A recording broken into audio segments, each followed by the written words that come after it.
I am the unusable pornography of the dead.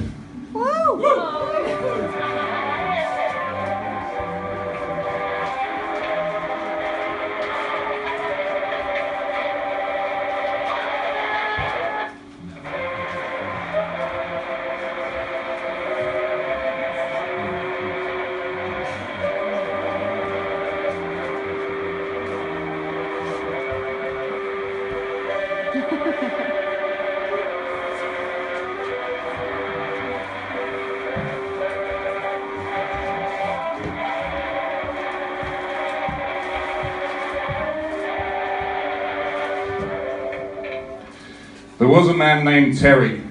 Born into hard times, he tempered a flame in his heart. He charmed everyone he met and baffled the bullies. Teachers learned more and remained in awe. Doctors remained confused at his strength and pace. Churchmen wrote letters to their leaders, all thick with the name Terry. As he grew up, skeptics, fans and lovers alike came to his door.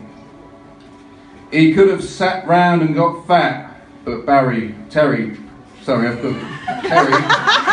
know Barry was a cool, but Terry was a cool cat. On his 18th birthday, he upped and left. An electric guitar his only means.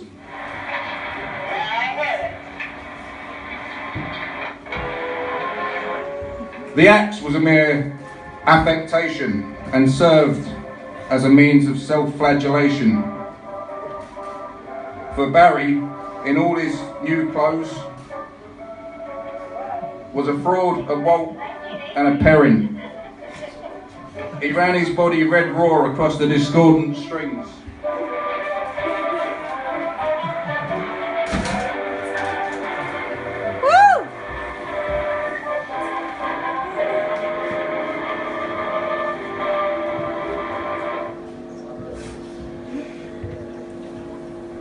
He was flogged and stoned from Hamburg to Hindustan. Wherever he played, they offered him 10, but they gave him 5. Times got tough and Terry struggled to stay alive. From deity to clown in 6 short years.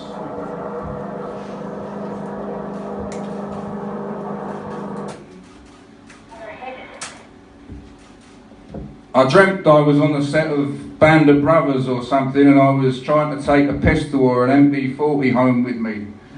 I ended up with quite a collection of Lugers at the end, but when I took a look at each one, it had turned into something similar looking, like a hairdryer or a price gun or something like that.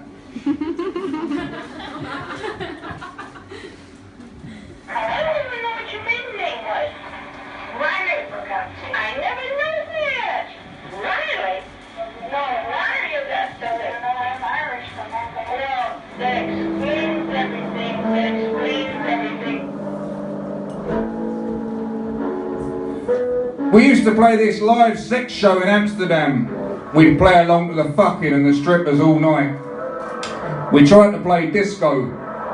We slept in a porno theatre behind the screen. And because we were round the back, all the films played backwards. I remember all this spunk flying off girls' faces up the geezer's bell end. Such a weird, vivid memory.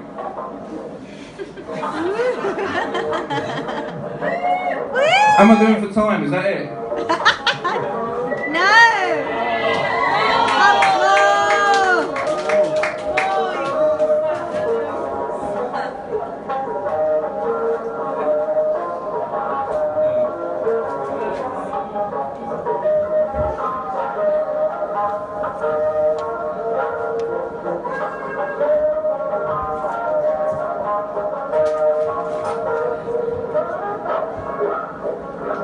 I sometimes bring a bit of literature out, just you know, so I'm ready.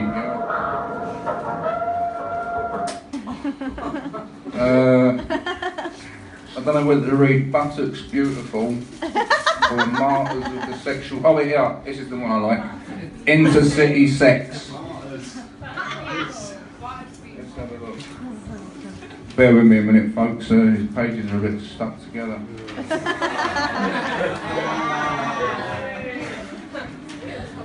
somewhere in there's a really good story about making love on trains or something.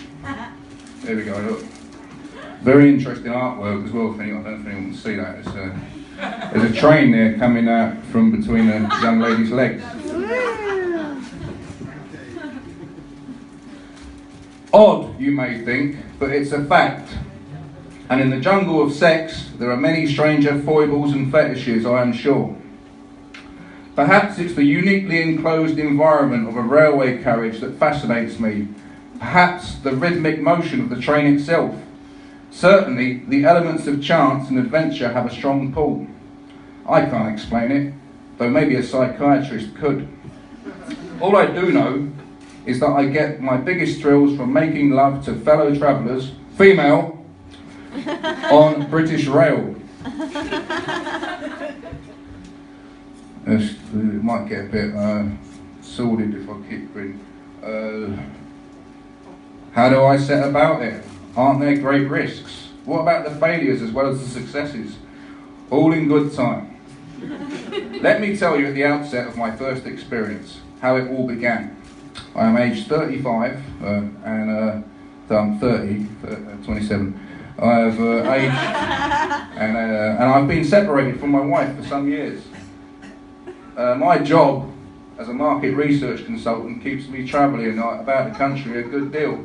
So when I lost my licence for dangerous driving, I had the alternative of hiring a chauffeur or going by train.